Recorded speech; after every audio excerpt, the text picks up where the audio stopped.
Everyone, आप सभी का बहुत बहुत स्वागत है। और बहुत सारे लोगों का कमेंट है कि वो हमसे डायरेक्ट बात करना चाहते हैं, तो मुझे उतना पॉसिबल नहीं हो पाएगा मैं आप सबसे बात कर पाऊँगी, लेकिन मैं कोशिश करती हूँ कि जितना सारी इन्फॉर्मेशन हो वो मैं शेयर कर सकूँ। लेकिन एक है कि हम एक चीज़ कर सकते हैं, आप मुझे टाइम कमेंट करो तो मैं लाइव आ सकती हूँ, हम डायरेक्ट वहाँ पे बात कर सकते हैं।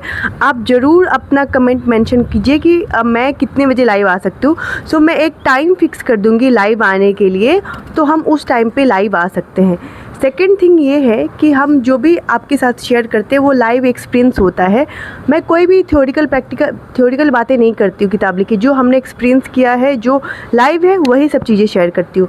तो हमने देखा कि कमेंट्स में बहुत सारी चीज़ें आ रहे थे कि कोई कह रहे थे कि आयुर्वेदिक मेडिसिन, कोई कह रहे हैं कि HIV ठीक हो जाएगी इस मेडिसिन से। ऐसा कुछ भी नहीं है, बिल्कुल भी आप इन सब बातों पे भरोसा मत कीजिए।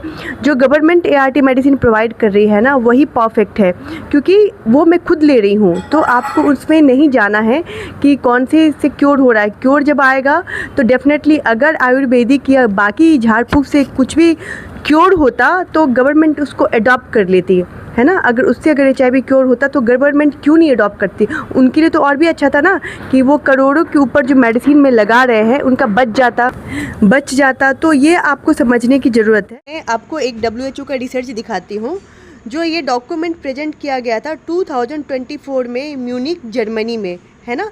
इस एड्स कॉन्फ्रेंस के दौरान मैं भी वहीं पे थी, जहाँ पे 3 लोगों को बताया गया है कि क्योर हो गए थे। लेकिन उसकी पहले स्टोरी जानते हैं। 2007 या 9 में एक लोगों पे रिसर्च किया गया था, है ना।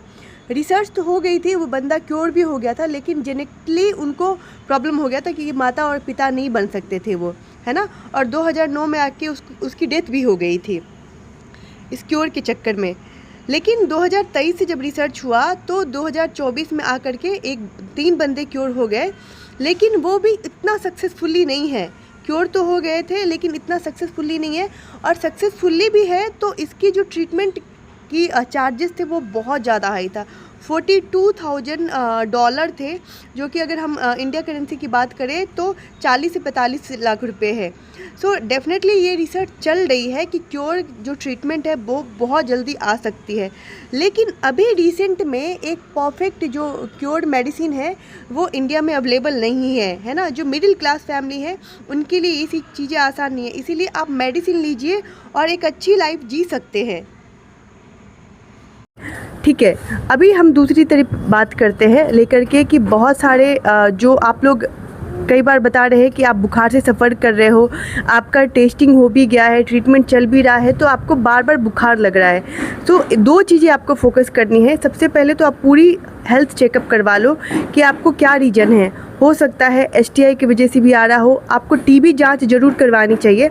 कई बार बलगम टेस्ट में TB नहीं आती है, लेकिन अगर आपको एक्स्ट्रा पल्मोनरी TB है, जैसे गांठ हो जाना या लंग्स की TB है, तो उसमें बुखार आते हैं, तो आप प्रॉपर एक बार ट्रीटमेंट करवा लीजिए। आप बोलिए कि मुझे एक्स्ट्रा पल्मोनरी या MDR इन सब का भी जांच करवाना है, तो आप टेस्ट करवा लीजिए, तो आपको ज़्यादा क्लैरिटी से समझ में आ जाएगा, है ना।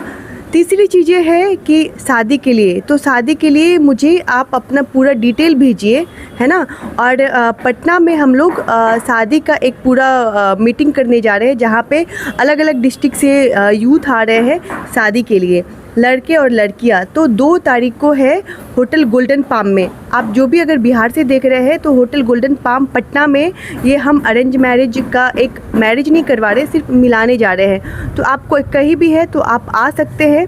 हम एक लड़का लड़की को मिलवाने की कोशिश कर रहे हैं, है ना। सेकेंड थिंग, लेकिन आप लोग लाइव का टाइमिंग ज़रूर मेंशन कीजिएगा, तो मैं उसके हिसाब से प्लान बनाऊँगी ताकि मैं आपके साथ कनेक्ट हो सकूँ। और कुछ भी है तो आप कमेंट्स कर सकते हैं। तब तक के लिए बाय बाय।